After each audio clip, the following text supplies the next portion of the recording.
मैं तो बिना विलंब के हम मैडम को आमंत्रित करते हैं कि मैडम पल्लवी त्रिवेदी आप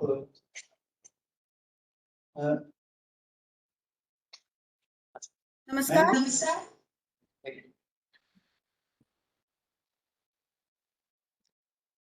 क्या मेरी आवाज आ रही है मैम? आ रही है, प्लीज कंटिन्यू।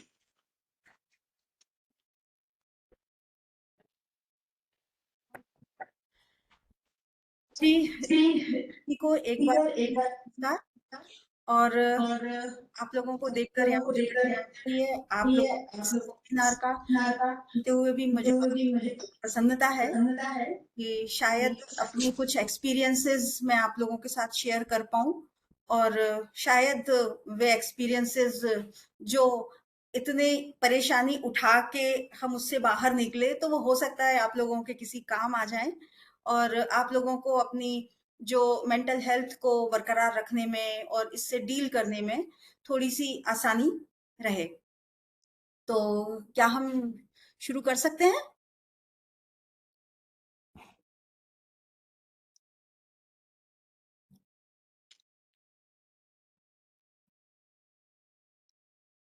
यस मैम, आप स्टार्ट करें।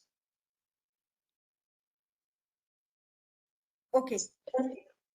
यस मैम, शुरू किया जा सकता है, प्लीज। जी जी जी, शुक्रिया शुक्रिया। तो जैसा कि मैं देख पा रही हूँ ज्यादातर जो पार्टिसिपेंट्स हैं वो युवा वर्ग के ज्यादा हैं। एम आई राइट? जो हमारे स्टूडेंट्स हैं और जो अभी पढ़ रहे हैं या जो अभी शुरुआत ही कर रहे हैं अपने करियर की, राइट? ओके। सो हालांकि वर्चुअल मीडियम में मुझे बात करने की बहुत ज्यादा आदत नहीं है, हम आमने सामने होते तो कुछ और बात होती, लेकिन फिर भी ठीक है, मैं कोशिश करती हूँ। तो जैसा कि ये पूरा का पूरा सेमिनार है जो मुझे सुमन मैम ने बताया था कि ये हम मेंटल हेल्थ को लेकर आज हम बात करने वाले हैं। और जैसा कि मैंने आप लोगों का पूरा करिकुलम देखा था तो उसमें काफी योग्य लोग और वो लोग आपको बताने आए हैं जो कि मेंटल हेल्थ से लगातार जुड़े हुए हैं उसमें। तो मैं इसमें एक पुलिस ऑफिसर के हैसियत से भी एक आपके अपनी बात अपने आपके सामने रखूंगी कि हमको इस फील्ड में रहते हुए किस किस तरह की चीजें फेस करनी होती हैं और उनका हमारी साइकी पर और हमारी मेंटल हेल्थ पर क्या इफेक्ट आता है। और दूसरा, as a person, as a individual भी मैं अपनी कुछ बातें शेयर करना चाहूंगी क्योंकि डिप्रेशन और स्ट्रेस एक ऐसी चीज है, हम माने या ना माने लेकिन हर व्यक्ति को लाइफ में इससे जूझना ही पड़ता है।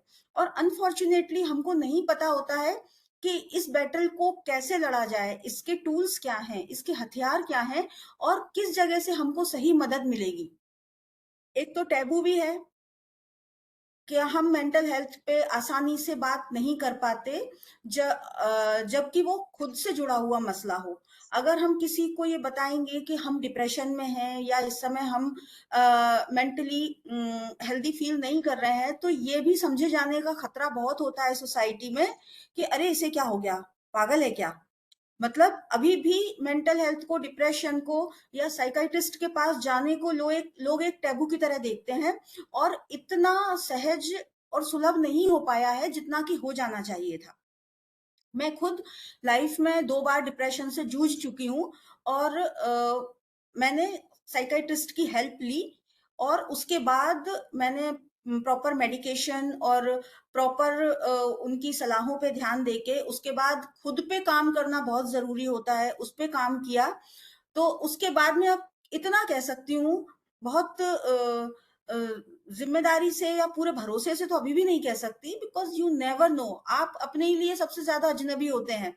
हमको लगता है कि हम सर्टेन सिचुएशन आ जाए तो हम ऐसे बिहेव करेंगे, वैसे बिहेव करेंगे, लेकिन कई बार जब ऐसी सिचुएशंस आती हैं तो हम खुद हैरान हो जाते हैं कि हमने तो सोचा ही नहीं था कि हमारा एक ये रूप भी है जो नेगेटिव भी हो सकता है और पॉजिटिव भी हो सकता है। हो सकता है कई बार हम बहुत बहादुर होके सामने निकले, या कई बार हम उससे सामना ही नहीं कर पाए। जितना हम अपने आप को करेजियस समझते थे, हमको पता चले कि अरे हम तो अंदर से बहुत ही वीक हैं और बहुत ही वल्नरेबल हैं। तो इसलिए हमको अपने ऊपर भी लगातार काम करते रहना होता है, राइट? तो मैं ये बताना चाहूंगी कि एक तो स्ट्रेस होता है जो हमारे डे टू डे की लाइफ में सभी को होता है, चाहे हम वर्किंग हो, नॉन वर्किंग हो, और वो स्ट्रेस किसी भी चीज का हो सकता है। हमारी पर्सनल लाइफ से रिलेटेड हो सकता है, हाँ, हमारी फिजिकल हेल्थ से रिलेटेड हो सकता है, हमारी प्रोफेशनल लाइफ से रिलेटेड हो सकता है, बल्कि छोटी छोटी चीजें डे बाय डे की हमको स्ट्रेस में डाल सकती हैं। हमारा वाईफाई अचानक चला गया, अगर हम बात कर रहे हैं, वाईफाई चला जाए, या हमारे घर की लाइट चली गई, 6 घंटे से नहीं आ रही है। ये बहुत छोटी चीजें हैं और बहुत टेम्परेरी चीजें हैं जो हमको एक सर्टेन पीरियड के लिए स्ट्रेस में डालती हैं, और जैसे ही सब ठीक हो जाता है तो हमारा स्ट्रेस ऐसे गायब होता है जैसे कभी था ही नहीं। तो ये बहुत छोटी छोटी चीजें हैं जो रोजमर्रा में हम महसूस करते हैं। बॉस ने बुलाया है, फाइल अभी लेके पहुंचना है, फाइल रेडी नहीं है, ठीक है, तो ये हमारा 15 मिनट का, 20 मिनट का स्ट्रेस आ गया। तो छोटी छोटी छोटी छोटी चीजें ये रेगुलर आती हैं, और इनसे ज्यादा भयभीत होने की आवश्यकता नहीं है, क्योंकि इनको डील करते करते ही हम इनके आदी हो जाते हैं, और हमको इससे कोई स्ट्रेस को डील करना आ जाता है। जो लोग नहीं कर पाते, उनको जरूर इस पर ध्यान देने की जरूरत है, क्योंकि वो अपना अहित ज्यादा कर रहे होते हैं। जो छोटी छोटी में हमने कई लोगों को देखा होगा कि अरे वो कितना खड़ूस है, या वो कितनी छोटी छोटी सी बातों पे एकदम से पैनिक क्रिएट कर देता है, या बहुत जल्दी परेशान हो जाता है। पढ़ाई में भी, स्कूल में भी, कॉलेज में भी, घर में भी किसी को देखा होगा अपने बच्चों पे चिल्लाते हुए, छोटी छोटी बातों पे चिल्ला रहे हैं, या भाई बहनों पे चिल्ला रहे हैं। तो वो हम छोटे छोटे स्ट्रेस डील नहीं कर पाते, इसीलिए वो स्वभाव का एक हिस्सा बन जाता है, जिस पे हमको काम करने की जरूरत है। इसके लिए हमको सबसे ज्यादा इंपॉर्टेंट जो मुझे लगता है कि सेल्फ अवेयरनेस। क्या हम कभी पूरे 24 घंटे में से 15 मिनट खुद के लिए एक अकेले बैठ के एक इंट्रोस्पेक्शन में लगाते हैं कि हमारे क्या क्या वीक पॉइंट्स हैं जिन पे हमें काम करने की जरूरत है? अगर हम ये करने लगेंगे तो हम उस पर काम करने की दिशा में काम भी शुरू कर पाएंगे। दूसरा जो मुझे लगता है कि स्ट्रेस से बड़ी चीज है डिप्रेशन। डिप्रेशन बहुत से लोगों को पता ही नहीं होता है कि एक्चुअली है क्या। मुझे याद है, मुझे पहला डिप्रेशन आया था 2001 में। मेरे पिताजी की डेथ हुई थी, और उसके बाद एकदम से स्थितियां बदली। उसी समय मेरा सिलेक्शन भी हुआ, और मैं ट्रेनिंग के लिए भी गई, जहाँ पे सारे लोग नए थे, कोई भी परिचित नहीं था। तो उस वक्त मुझे ट्रेनिंग के बाद जब मैंने फील्ड में ज्वाइन किया, जब मैं प्रोबेशनरी थी, तब मुझे पहली बार डिप्रेशन आया। और मजे की बात ये थी कि मैं समझ ही नहीं पा रही थी कि मुझे जो सिम्टम्स आ रहे हैं बॉडी में, ये किस चीज के हैं। ना ये बुखार है, ना खांसी है, ना कोई बीमारी है, आई एम कंप्लीटली हेल्दी। लेकिन उसके बाद भी लगातार मेरा हार्ट पेल्पिटेशंस हो रहे हैं, लगातार लगातार मुझे स्वेटिंग हो रही है, लगातार मेरे हाथों में, पैरों में बर्निंग सेंसेशन आ रहा है, और लगातार मेरा मन कर रहा है कि बस मुझे 2 मिनट का वक्त मिल जाए तो मैं कहीं रो लूं, जाके रो के मैं ठीक हो जाऊं, मैं फिर वापस काम में आ जाऊंगी। लेकिन मुझे ये बिल्कुल आइडिया नहीं था कि ये है क्या, ये मुझे क्यों हो रहा है। और अनफॉर्चुनेटली ये करीब 1 सवा साल तक ये चला, और उस 1 सवा साल में मैं सिर्फ परेशान होने के अलावा कुछ भी नहीं कर पाई। कारण ये कि मुझे मालूम नहीं था कि मुझे ये क्या प्रॉब्लम हो रही है, और मुझे इसके लिए किस डॉक्टर के पास जाना चाहिए। उस समय डिप्रेशन एक ऐसा टर्म नहीं था जो बहुत कॉमनली यूज किया जाता हो। बस मुझे पता था कि मैं दुखी हूं अंदर से।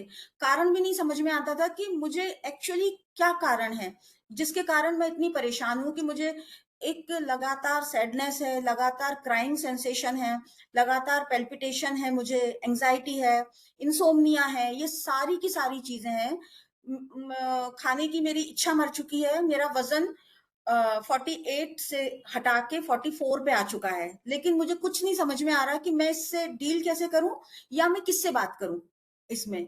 एक दो फ्रेंड से या फिर परिवार वालों से बात करने की कोशिश की, लेकिन उनको भी नहीं मालूम था कि ये क्या है। तो सभी लोगों ने बस यही समझाइश दी कि अरे सब कुछ अच्छा तो है, क्यों परेशान हो। अब इसका जवाब मेरे पास भी नहीं था कि हाँ सब कुछ वाकई में सब कुछ अच्छा है, एक अच्छी नौकरी लगी है, मेरी करियर जस्ट स्टार्ट हुआ है, घर में सब बहुत अच्छे हैं, बाहर सब बहुत अच्छे हैं, ऑफिस का माहौल बहुत अच्छा है, एसपी जो मेरे हैं वो बहुत सपोर्टिव है। उसके बाद ऐसा क्या है कि मैं एक मिनट के लिए भी खुश नहीं हूँ। खैर मैंने वो समय निकाला, फिर मैंने देखा कि मैंने उसको ऑब्जर्व करना बस शुरू किया कि ये मुझे कब ज्यादा होता है और कब ये फीलिंग कम होती है। तो मैंने देखा कि जब भी मैं खाली बैठती हूँ तो दिमाग में फिर से वो परेशान करने वाले थॉट्स कुछ भी आने लगते हैं। और एक्चुअली उस वक्त कोई एक ऐसा थॉट नहीं था जिसकी पर मैं फिंगर रख के कह सकूं कि हाँ इस वजह से मैं परेशान हूँ। शायद वो बहुत मिले जुले थॉट्स थे जो मुझे परेशान कर रहे थे, जिनको मैं आइडेंटिफाई भी नहीं कर पा रही थी। फिर एक दिन क्या हुआ, मजेदार बात बताती हूँ कि मेरी ड्यूटी लगी एक आरक्षकों की भर्ती में। 1 महीने की ड्यूटी थी और उसमें मुझे ग्वालियर जाना था एक बटालियन में। और वहां सुबह 6 बजे से लेके और रात के 11 से 12 बजते थे मुझे, और सुबह 6 बजे फिर ग्राउंड पे पहुंचना होता था जहां पे हजारों की भीड़ इंतजार कर रही होती थी। और वहां पे उनका सीना नापना, उनकी लंबाई चौड़ाई नापना, रजिस्टर में नोट करना, उनका खेल कूद वॉट। मैंने महसूस किया, एक हफ्ते बाद मुझे ध्यान आया कि अरे इस एक हफ्ते में मेरे पास परेशान होने का वक्त नहीं था। मैं इस एक हफ्ते में एक भी दिन नहीं रोई, एक भी दिन मुझे चिंता नहीं हुई, मुझे भरपूर नींद आई, मुझे भरपूर भूख लगी। तो मैंने सोचा कि शायद एक तरीका ये भी है कि आप दिमाग को अपना इतना व्यस्त या उस चीज में इंडल्ज कर लो कि वो जो आपकी जो भी कारण है परेशानी का, उसकी तरफ वो जा ना पाए। तो उसने मुझे बहुत हेल्प किया। जब एक महीने बाद मैं वहां से निकली तो I was feeling much much better. और उसके बाद फिर मैंने अपने ऊपर काम करना शुरू किया। उसके बाद ऑब्वियसली समय गुजर रहा था तो अपने आप भी चीजें ठीक हुई। इसने लेकिन जैसे मेरी आंखें खोल दी कि ये क्या हुआ, अचानक से 1 महीने में मुझे कुछ रोना वोना कुछ नहीं आया। 1 महीने बाद फिर मैंने अपने ऊपर काम करना शुरू किया, अपना दिन को इस तरह से प्लान किया कि मेरे पास फालतू बैठने का वक्त ना हो। अगर मेरा फ्री टाइम भी है तो मैं उसे कुछ ना कुछ मीनिंगफुल काम में लगाऊं। या तो कुछ नहीं तो मैं छोटे बच्चे हैं आसपास उनके साथ खेलूं, मैं टीवी देख लूं, कुछ अपने मनपसंद कोई किताब पढ़ लूं, मैं म्यूजिक सुन लूं, या कुछ नहीं तो मैं कुछ नई चीज सीख लूं, मैं कुछ नहीं तो इंग्लिश स्पीकिंग की क्लासेस ही ज्वाइन कर लूं। कुछ भी ऐसा जो मुझे उस चीज से डिस्ट्रैक्ट कर सके और दिमाग मेरा खाली ना रहे। जैसा कि हम लोग बोलते आए ना, खाली दिमाग शैतान का घर। तो ये मेरा पहला एक्सपीरियंस था। और अगले 3-4 महीने बाद मैं वापस से एकदम नॉर्मल हो गई, डिप्रेशन गायब हो गया और सब कुछ ठीक हो गया। उसके बाद फिर अपने ऊपर मैंने काम करना शुरू किया। काम करने में क्या था कि आप जैसे जैसे कौन सी ऐसी चीजें हैं जो आपके मन को सरल बनाती हैं, थोड़ा सा दिमाग को क्लटर फ्री रखती हैं। क्योंकि बहुत सारा क्लटर रहता है, वो दिमाग में हमारे इकट्ठा जब होता चला जाता है तो हम बहुत सारी चीजों को एक साथ डील नहीं कर पाते। दूसरा एक बहुत इंपॉर्टेंट चीज है कि क्या हम शिकायती स्वभाव के हैं। ये प्रश्न हम आपस अब खुद से ही पूछें कि क्या हम हर चीज को ठीक वैसा ही चाहते हैं जैसी वो होनी चाहिए। और अगर हम चाहते हैं तो क्या ऐसा संभव है। ये दो चीजों के अगर उत्तर आप अपने आप से पूछेंगे तो आपको एक बहुत क्लैरिटी मिल जाएगी। एक अगर आपने किसी ने फिलोसॉफी पढ़ी है, थोड़ी सी वेस्टर्न फिलोसॉफी, तो उसमें एक वर्ड आता है, एक फिलोसॉफी है जिसको स्टोइसिज्म कहते हैं। स्टोइक एक वर्ड है। तो स्टोइक्स आर दोज कि जो परिस्थिति को बदलने का प्रयास तो पूरा करते हैं, लेकिन अगर वो कंट्रोल में नहीं है सिचुएशन तो फिर उसको एक्सेप्ट कर लेते हैं। So acceptance is the key for me. मेरे लिए तो इसने बहुत जादू किया, क्योंकि हर अगर हम बदल सकते हैं चीजों को, गो फॉर इट, बदल दीजिए, अपने मुताबिक कर लीजिए। लेकिन हर चीज आप नहीं बदल सकते। तो जो नहीं बदल सकते उसको एक्सेप्ट कर लेना हमको जितनी जल्दी आ जाएगा उतनी ही जल्दी हमको अपनी मानसिक संतुलन बनाए रखने में एक आसानी होगी। सोच के देखिएगा, क्योंकि यहाँ पे इतना वक्त नहीं है कि हम कुछ एक्सरसाइज भी कर सकें या कुछ चीजों पे हम दो तरफा चर्चा कर सके। बहुत एक तरफा जा रहा है, मुझे पता है और मुझे ये भी नहीं मालूम कि आप लोगों को ये ठीक लग भी रहा है कि नहीं, क्योंकि इसकी अपनी लिमिटेशंस होती हैं। आई डोंट नो, फिर भी मैं बोल रही हूँ। तो बहुत अच्छा लग रहा मैडम, कंटिन्यू। अच्छा, नहीं ठीक है, वो तो आपको बोलना ही है। सो मुझे ये लगता है कि डिप्रेशन जो है ये एक मेडिकल टर्म है, और अगर हम खुद से इसको डील करने में सक्षम नहीं पा रहे हैं तो हमको इसके लिए मेडिकल प्रोफेशनल की मदद लेनी ही चाहिए। जैसा कि आपने सुना होगा कि विदेशों में आजकल, बल्कि मेट्रोज में, हर व्यक्ति का अपना एक पर्सनल साइकाइट्रिस्ट होता है, जो डे टू डे में वो जिनसे बात करते हैं, अपनी प्रॉब्लम शेयर करते हैं, और नॉट नेसेसरी कि वो हर बार दवाइयां ही दे, मेडिकेशन ही दे। काउंसलिंग भी बहुत आपके लिए प्रभावकारी होती है, और काउंसलिंग से भी आपको अपनी चीजें सॉर्ट करने में मदद मिलती है, चीजों को देखने में मदद मिलती है, किसी एक अन्य व्यक्ति का नजरिया भी हमको मिल जाता है कि हाँ, हम जो सोच रहे हैं इसके इतर भी किसी चीज को इस तरीके से भी देखा जा सकता है। तो बात कर लेने से मुझे लगता है हमेशा शेयरिंग बहुत एक अच्छी चीज है। हम अपने दोस्तों से, अपने फैमिली मेंबर्स से, अपने कॉलीग से, या कई बार हम स्ट्रेंजर से बात करते हैं। आप पार्क में घूमने जाइए, कोई आपको मिल गया बेंच पे बैठा हुआ और हमने जस्ट उससे बात की, तो आश्चर्य होगा आपको कि हमको एक नया नजरिया सुनने को मिल जाता है कि भाई एक एक किसी प्रॉब्लम को इस ढंग से भी देखा जा सकता है या इस ढंग से भी डील किया जा सकता है। तो ये एक डिप्रेशन के बारे में एक मोटी मोटी सी बात है जो हम कह रहे हैं। हमको कैसे पता चले कि हमको डिप्रेशन है? कैसे जानेंगे हम कि हम डिप्रेशन में हैं या हमको मेंटल हेल्थ से रिलेटेड कोई भी प्रॉब्लम है? तो इसके लिए आपका माइंड और आपकी बॉडी दोनों आपको लगातार सिग्नल देती है, जिसको आपको तुरंत आप पकड़ भी लेते हैं, तुरंत नहीं तो कुछ समय तक वो पैटर्न लगातार जारी रहे तो भी हमको समझ में आता है कि हाँ, there is something wrong with us. जैसे कि सबसे इंपॉर्टेंट फिजिकल जो सिम्टम्स हैं, जो कॉमन सिम्टम्स हैं, आप लोगों में से भी सबने फील किया होगा, स्पेशली एग्जाम देने जाते समय भी एक स्ट्रेस रहता है। तो वही स्ट्रेस उस तरह का आपने देखा होगा कि पेट में पानी पानी हो जाना, अगले दिन सुबह पेपर है, रात में पढ़ रहे हैं तो दिल की धड़कन बढ़ जाना, पसीना आना, घबराहट होना, या फिर बार बार फ्रेश होने के लिए जाना, घबराहट होना। तो ये सारी चीजें हैं जो स्ट्रेस का जब बॉडी हैंडल नहीं कर पाती तो ये वो सिम्टम्स दे के हमको बताती है कि अब इसके लिए इसको एड्रेस किए जाने की जरूरत है। आपने सुने होंगे कि जो हैप्पी हार्मोन्स होते हैं, जो हमको कूल रखने में, हैप्पी रखने में मदद करते हैं, सिर्फ यही 3-4 हार्मोन्स हैं, जिसमें कि एक डोपामाइन होता है, एक सेरोटोनिन होता है, एंडोर्फिन होता है और ऑक्सीटोसिन। ये 4 हैप्पी हार्मोन्स कहलाते हैं। तो जनरली इन्हीं का लेवल जब कम होने लगता है तो हम स्ट्रेस में आ जाते हैं, या हमारे अंदर एक सैडनेस है वो घर करने लगती है।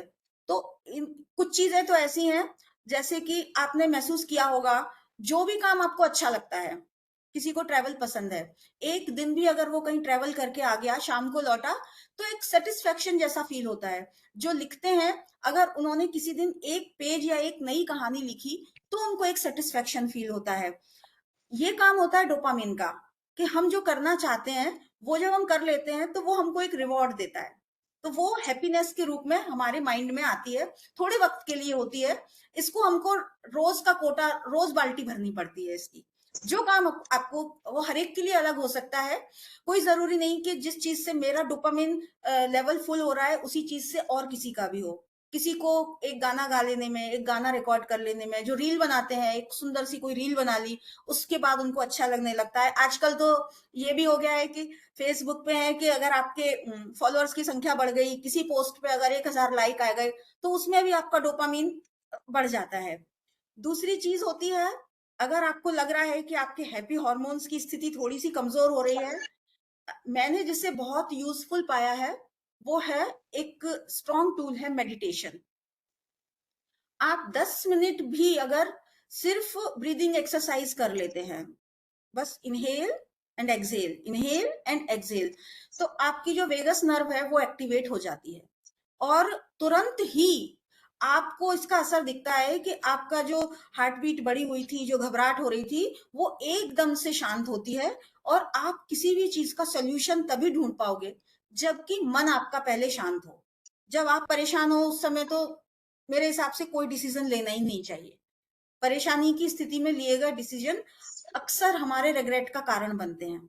तो इसलिए इसको आप कोई भी डिसीजन लेना, जो मैं अपने लिए करती हूँ, अगर मैं ऑफिस में बैठी हुई हूँ, अभी भी बैठी हूँ, अगर किसी ने कुछ गड़बड़ किया और मुझे लगता है कि मुझे उसको पनिशमेंट देनी चाहिए और मैंने उस पर बहुत नाराजगी व्यक्त की, मैंने गुस्सा हो लिया, चिल्ला ली उस पर, लेकिन मैं उसको पनिशमेंट का ऑर्डर 2 दिन बाद साइन करूंगी जब मैं उस गुस्से वाली स्थिति में नहीं रहूंगी। तो मैंने देखा कि 70% टाइम मैंने सिर्फ डांट के काम चला लिया, लिखा पढ़ी में उसको सजा नहीं दी। 30% केसेस में अगर मैंने दी भी तो मुझे उस पर रिग्रेट नहीं हुआ, क्योंकि वो मेरा विवेक में लिया गया निर्णय था, ना कि गुस्से में लिया गया निर्णय। तो इसको अगर मैंने जब से अपनी लाइफ में उतारा है, मेरी बहुत सारी चीजें, रेग्रेट्स तो कम हो ही गए हैं कि कई बार हम, और ना केवल ये प्रोफेशनल लाइफ में बल्कि पर्सनल लाइफ में भी, दोस्तों में, परिवार में, आपके बच्चों के साथ, स्पाउस के साथ, माता पिता के साथ, कई बार ये स्थिति हो जाती है कि हम गुस्से में कुछ ऐसा बोल जाते हैं जो हम वापस नहीं ले सकते। गुस्से में अगर आपने कुछ बोल दिया तो आप भले ही कितनी भी बार सॉरी बोलो उसके लिए, लेकिन वो तो दूसरे के मन में जाके ठहर गई बात।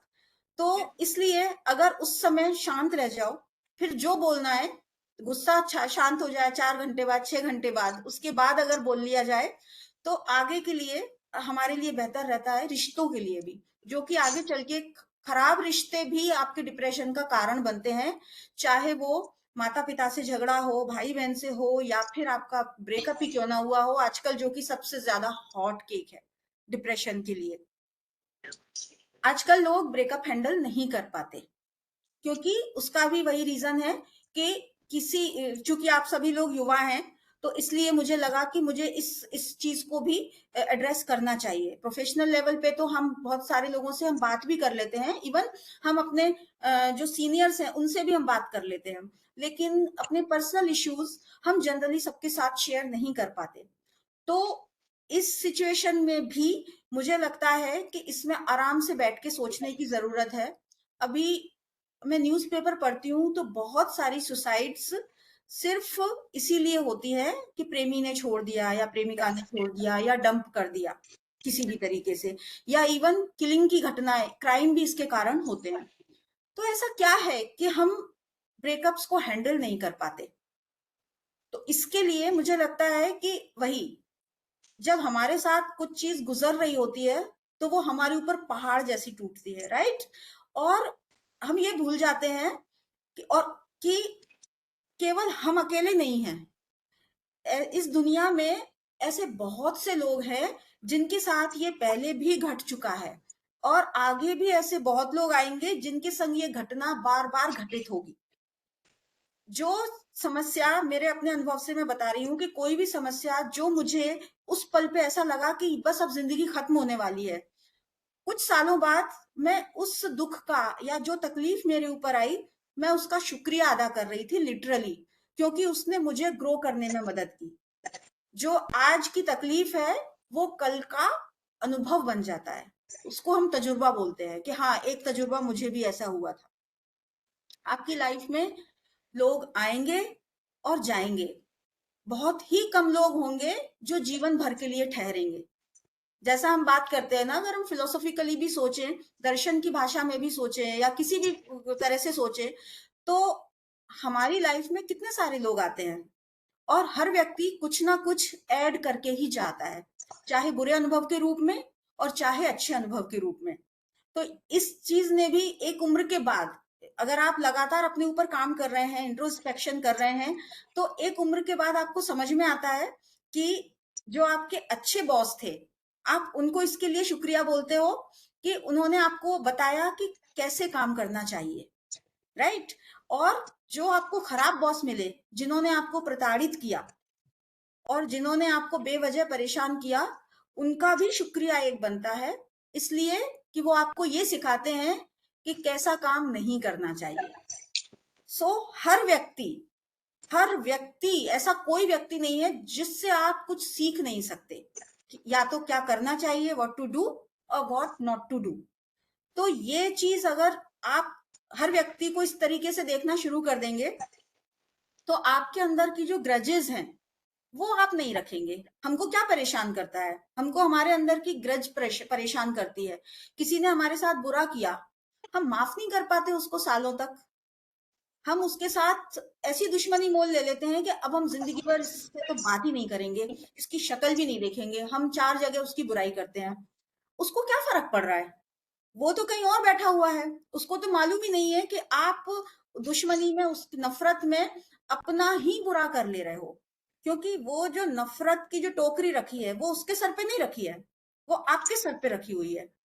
तो मेरा ये सजेशन है, और मैं आज जितनी भी बात यहाँ पे कर रही हूँ, तो चूंकि मैंने कोई पीपीटी नहीं बनाई है, मैंने कोई किताब नहीं पढ़ी है, सिर्फ और सिर्फ मेरा जो 25-26 सालों का एक्सपीरियंस है, जो मैंने महसूस किया, और अपने आप को लगातार ग्रो करने के यात्रा में मैंने कहाँ से शुरू की थी और कहाँ पहुंची, उस जर्नी के क्या क्या पड़ाव रहे, क्या क्या इंपॉर्टेंट मेरा टेक अवे रहा, वो मैं आपसे शेयर कर रही हूँ। तो एक सबसे इंपॉर्टेंट 2 चीजें जो मुझे लगा, कि एक तो हमको माफ करते आना चाहिए। हमको उस व्यक्ति से संबंध रखना है या नहीं रखना है, वो एक अलग बात है। अगर वो डिजर्व नहीं करता कि हमारी लाइफ में रहे, तो बिल्कुल मत रखिए, लेकिन अपनी तरफ से उसको माफ कर दीजिए। सिर्फ माफ करने भर से आपके ऊपर जो एक बोझ रखा हुआ है, आपके ऊपर जो एक चिढ़, घृणा, हेट, इसका जो एक जो नेगेटिव इमोशन आप एक कैरी कर रहे हैं, उससे आपको मुक्ति मिल जाती है। ये नेगेटिव इमोशंस ही इकट्ठे होके हमारे लिए बहुत सारी तकलीफों का कारण बनते हैं। ना केवल दूसरों को, बल्कि खुद को भी।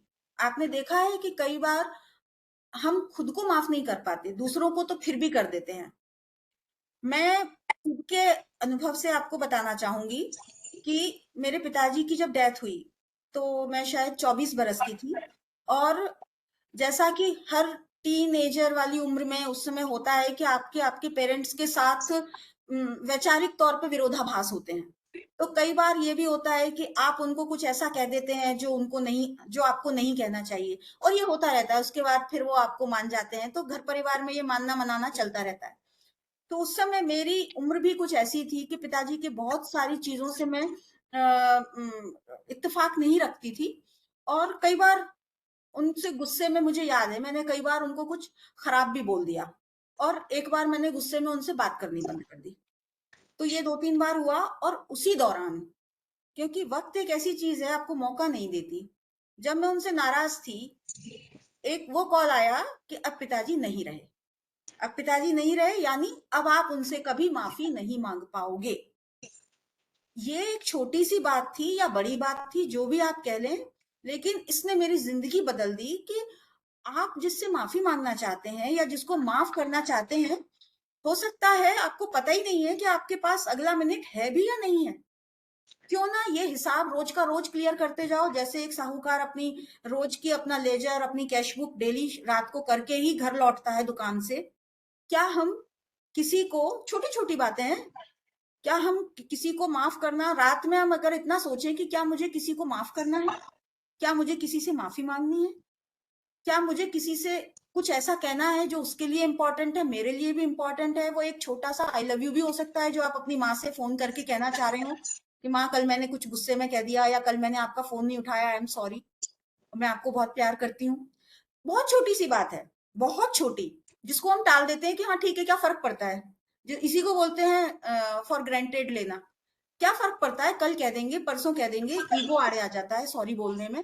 मन करता है कि हाँ यार सॉरी बोल दो, ईगो आड़े आ जाता है। लेकिन आप सिर्फ अपने आप से एक प्रश्न पूछिए कि अगर कल को जिस व्यक्ति से मुझे माफी मांगनी है या जिसको मुझे माफ कर देना है, अगर वो कल को इस दुनिया में ना रहे, तो मुझे कैसा फील होगा? क्या मैं ये महसूस करूंगा या करूंगी कि अरे यार, मांग लेता तो अच्छा रहता। तो इस चीज को अगर आप ये करना शुरू कर देंगे, किसी को शुक्रिया कहना है, छोटी सी बात है, किसी ने आपके लिए कुछ किया, आपको एक थैंक यू ही तो बोलना है।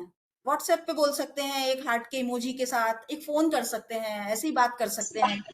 आपको भी अच्छा लगेगा, अगले को भी अच्छा लगेगा।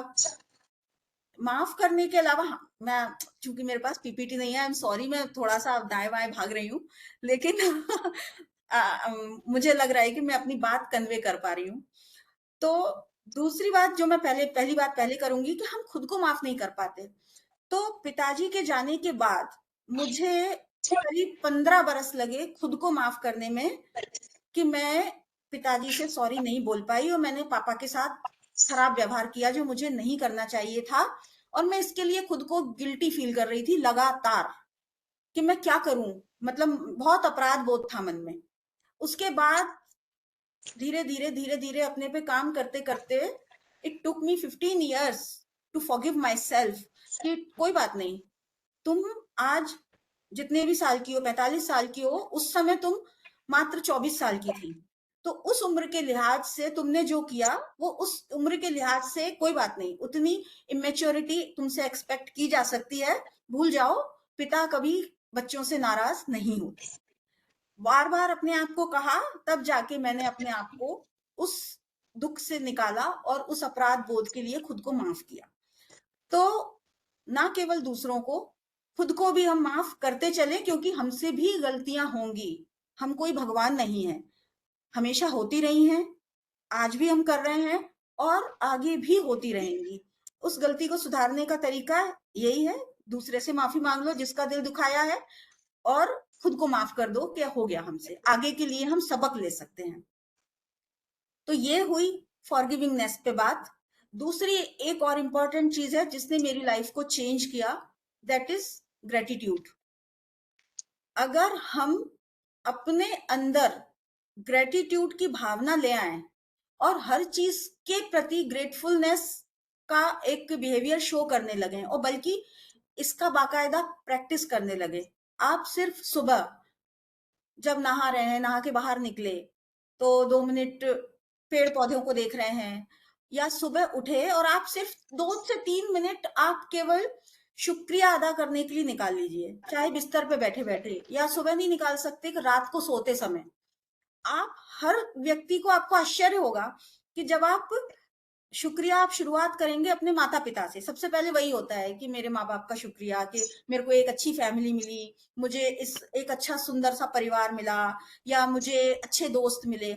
जब आप उसके बाद, जब आपके अंदर ग्रेटिट्यूड भर जाता है ना, तो आप, आपके घर में पेड़ पे जो गिलहरी कूद रही है, आप उसके लिए भी थैंकफुल होते हो कि उसको देखने से आपको एक पल का सुकून मिला ना, कि गिलहरी फुदकती हुई निकल गई, अच्छा लगा, चिड़िया आ गई, अच्छा लगा।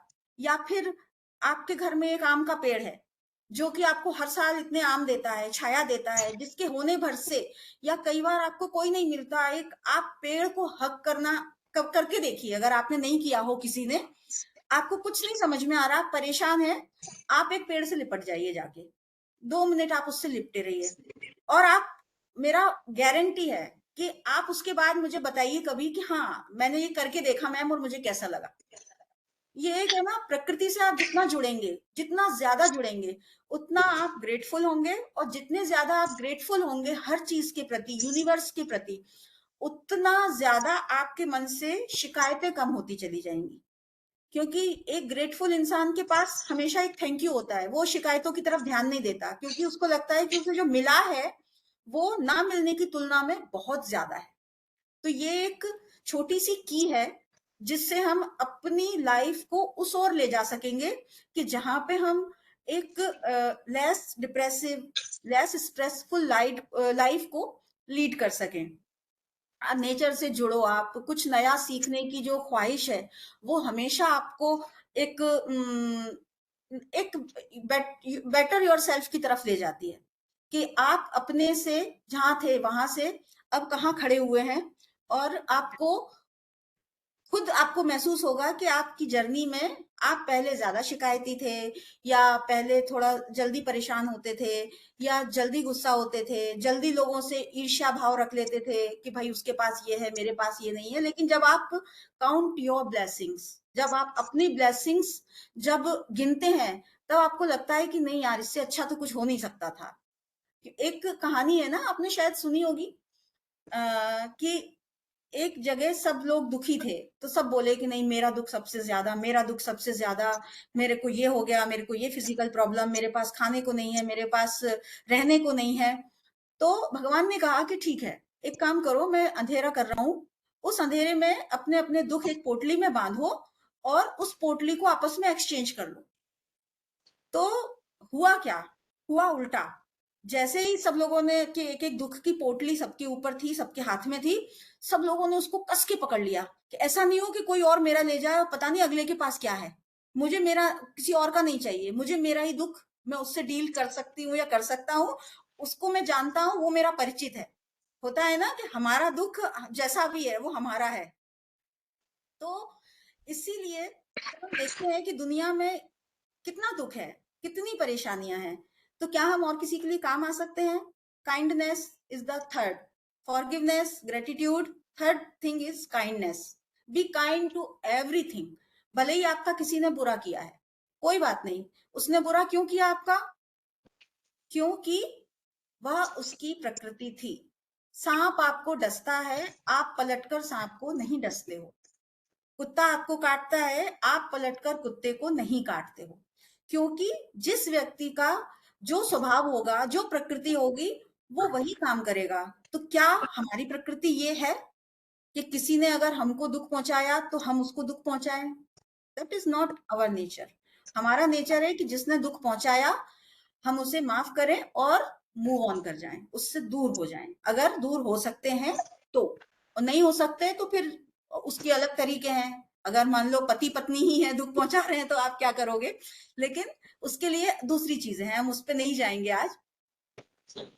तो जो मुझे लगता है, और इन चीजों के बाद भी अब मैं बात करने वाली हूं, जो डिप्रेशन मेडिकल इंड्यूस्ड है, यानी कि जिसमें हमको अपने ऊपर कितना भी हम काम कर लें, हमको लगता है कि नहीं, इसमें जब तक हमको डॉक्टर की मदद नहीं मिलेगी, तब तक हम ठीक नहीं हो पाएंगे, सारे प्रयास करने के बाद भी।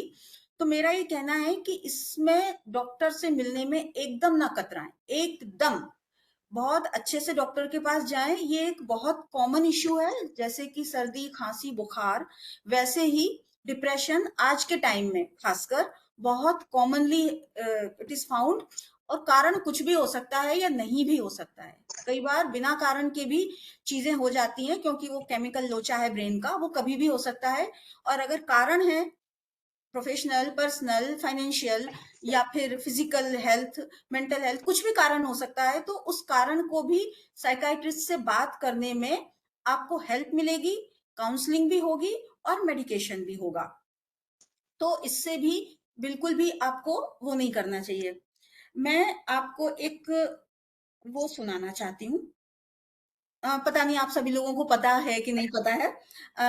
मैं एक राइटर भी हूँ, अभी तक मेरी 5 किताबें आ चुकी हैं और मैं कविताएं लिखती हूँ। तो एक कविता मैंने डिप्रेशन पर ही लिखी थी, और वो तभी लिखी थी कुछ वक्त पहले, जब मैंने दोबारा दूसरी बार जब मुझे डिप्रेशन आया, तब मैंने डॉक्टर की मदद ली। सेकेंड टाइम मैं जानती थी कि मुझे डिप्रेशन आया और ये डिप्रेशन है और मुझे क्लिनिकल हेल्प की जरूरत है, तब मैंने डॉक्टर को दिखाया था।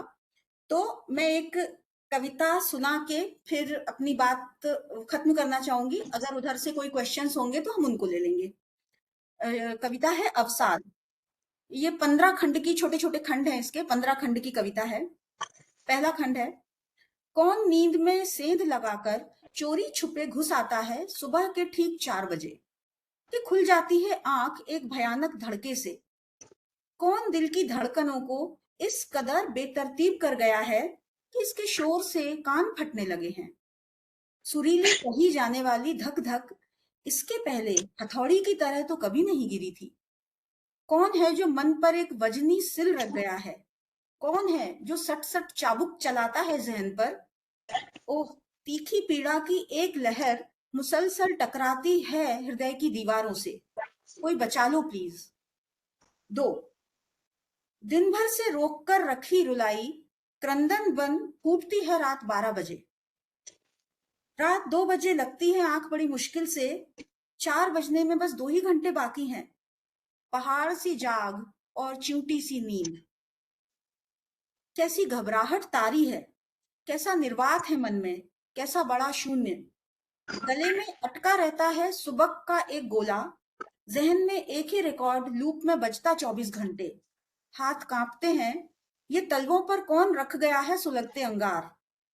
किताब सामने है पर पढ़ी नहीं जाती, टीवी चालू है पर कुछ दिखाई नहीं देता। झिड़क दे कोई तो रोना समझ में आता है, गले लगा ले कोई तो क्यों बिखर जाती है वह। अपनी ही कैद से बाहर आना बड़ा कठिन, अपने ही दिमाग को काबू करना सबसे मुश्किल। टूटा मन, टूटती देह, टूटे विचार, टूटता धीरज। खुद के इतने टुकड़े संभाले, साबुत बने रहने का अभिनय करते, साल बीतने को आया। कब सब ठीक होगा, होगा भी या नहीं। रोको रोको इन आंसुओं को, पागल हो क्या। बेबात घड़ी घड़ी क्यों सुबक पड़ती हो। कैसे बताए वह कि यही सवाल तो वह खुद से पूछ रही है 1 साल से।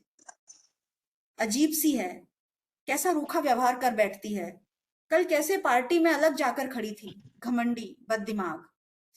सिर्फ वेटर ने देखा था उस अलग खड़ी लड़की को अचकचाकर अपने बहते आंसू पहुंचते, जब चला गया था पनीर टिक्का लेकर उसके पास। चलते पंखे को घूरती रही थी कल रात भर। क्या यह दे देगा मुक्ति इस पीड़ा से। फिर सर को एक झटका दिया और YouTube पर सर्च किया, how to get rid of sadness. देखे होंगे करीब 20 वीडियो। सोई तब थोड़ा खुश थी, पर नींद कमबख्त ठीक 4 बजते ही खुल गई। अब किसे फोन लगाए इतनी रात को, सोचती रही। फिर चीख कर रो पड़ी रोज की तरह।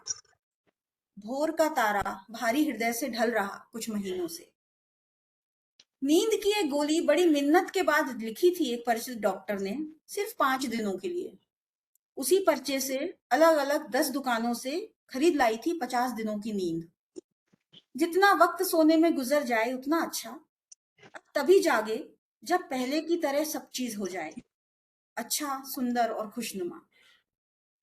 जितना पीड़ादायक नहीं था अवसाद का देह में ठहरे रहना, उससे ज्यादा पीड़ादायक था दोस्तों का यह कहकर उस दर्द को नकार देना कि अरे कुछ नहीं होता अवसाद, सिर्फ तुम्हारा भ्रम है। ज्ञान देने वालों की जरूरत नहीं थी उसे, वो तो गूगल के पास भी था। उसे जरूरत थी एक कंधे की और एक प्रेमी हृदय की, कोई जो उसका रोना सुन सके, बस। बाकी सब कुछ तो वह कर ही रही थी। एक लंबी अंधेरी सुरंग है अवसाद, जिसकी लंबाई का कोई पता नहीं। किसी के लिए कुछ मीटर लंबी थी, किसी के लिए कुछ किलोमीटर लंबी थी, और किसी के लिए इतनी लंबी थी कि उनकी जिंदगी की लंबाई छोटी पड़ गई। जब टूटी थी पैर की हड्डी तो 20 दिन का प्लास्टर चढ़ा था। सारे दोस्त परिचित मिलने आए थे। 1.5 साल हो गया अवसाद में मरते, कोई मिलने नहीं आया। हड्डी टूटने का दर्द बिना भोगे भी जाना जा सकता है।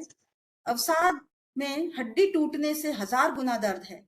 इसे सिर्फ भोग कर ही जा सकता है, और इस दर्द की कोई पेन किलर भी नहीं।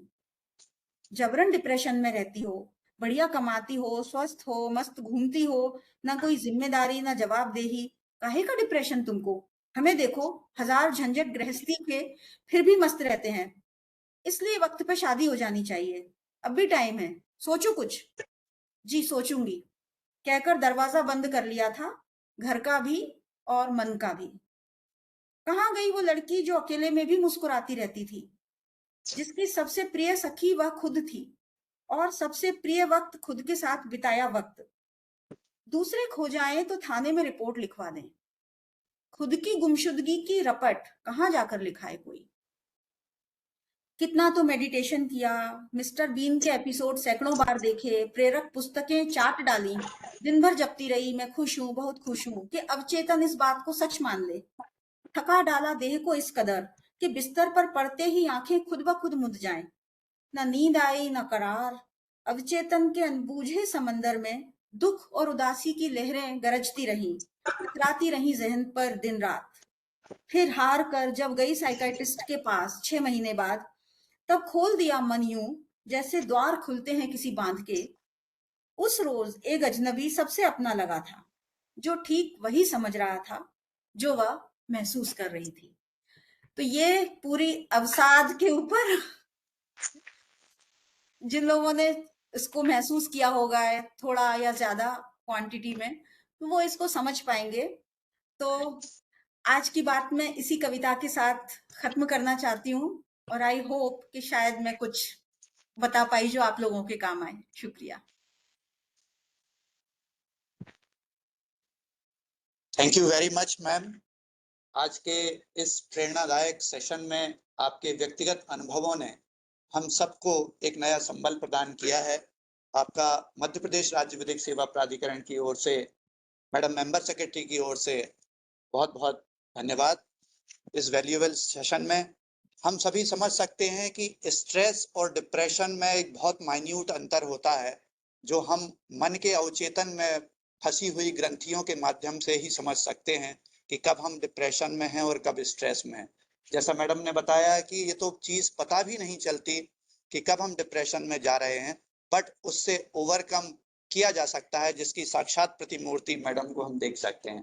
तो हमें आशा है कि आज के सेशन से हम इस बात को भी सीख कर जाएंगे।